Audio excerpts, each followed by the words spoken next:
Imagine walking through the streets of Barcelona in the late 19th century.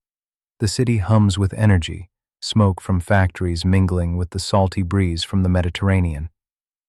Amid the clamor, a young man studies the world around him, not just buildings, but nature, light, curves, and textures. His name is Antoni Gaudí.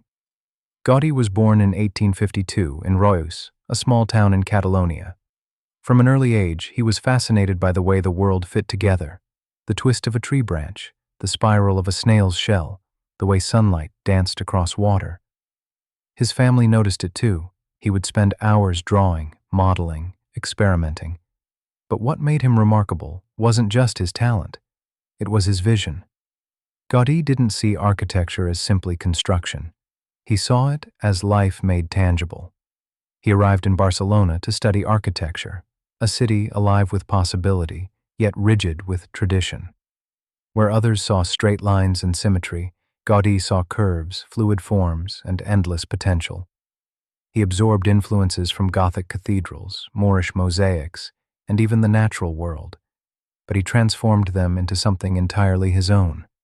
He wasn't content to imitate. He sought to create a world that felt alive. Take the Sagrada Familia, for example. Most architects design buildings. Gaudí designed a universe in stone. Every column rises like a tree trunk, branching toward the heavens. Every window lets in light as if it were flowing water. The details are staggering: carvings of plants and animals, geometric forms inspired by nature, and a vision so ambitious that it has taken over a century to complete. It's not a building, it's a living organism. Gaudí's genius wasn't just in his imagination, it was in his persistence. He worked obsessively, often living on site, modeling with clay, experimenting with catenary arches and parabolic curves. He refused to compromise. People called him eccentric, even mad. But he knew something they didn't. Architecture is not just about walls and roofs, it's about evoking wonder, inspiring the soul, and connecting the human spirit to the divine. Beyond the Sagrada Familia, his work transforms the city itself. Park Güell, with its winding paths, colorful mosaics, and whimsical forms, is a playground of imagination. Casa Batlló, with its flowing facade and skeletal balconies, seems alive, as if the building itself were breathing. Every detail is intentional, every curve a dialogue with nature and humanity. What's remarkable about Gaudí is how he blended faith, art, and science. He saw God in nature and translated that vision into architecture. Every column, every spire, every mosaic reflects a belief that the world itself is sacred, and that human creativity is a way to honor it. But Gaudí's life was not without sacrifice. He devoted himself entirely to his work, often forgoing comfort, fame, and recognition. He walked the streets of Barcelona wearing humble clothes, a simple diet, fully immersed in his creations. And in 1926, after a life devoted to art and devotion, he was struck by a tram.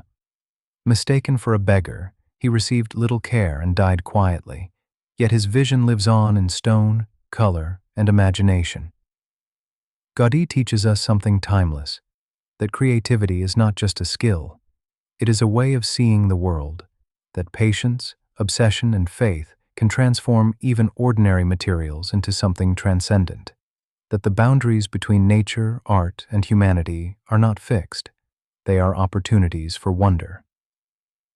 Imagine walking through Barcelona today, the spires of Sagrada Familia reaching for the sky, Park Güell's mosaics sparkling in the sun, the curves and colors of Casa Batlló dancing with life. All of this began with a boy who saw the world differently, who listened to the shapes of leaves, the flow of water, the spiral of shells, and dared to bring that vision to life. And it reminds us, genius is not just about talent, it's about perception, courage, and devotion.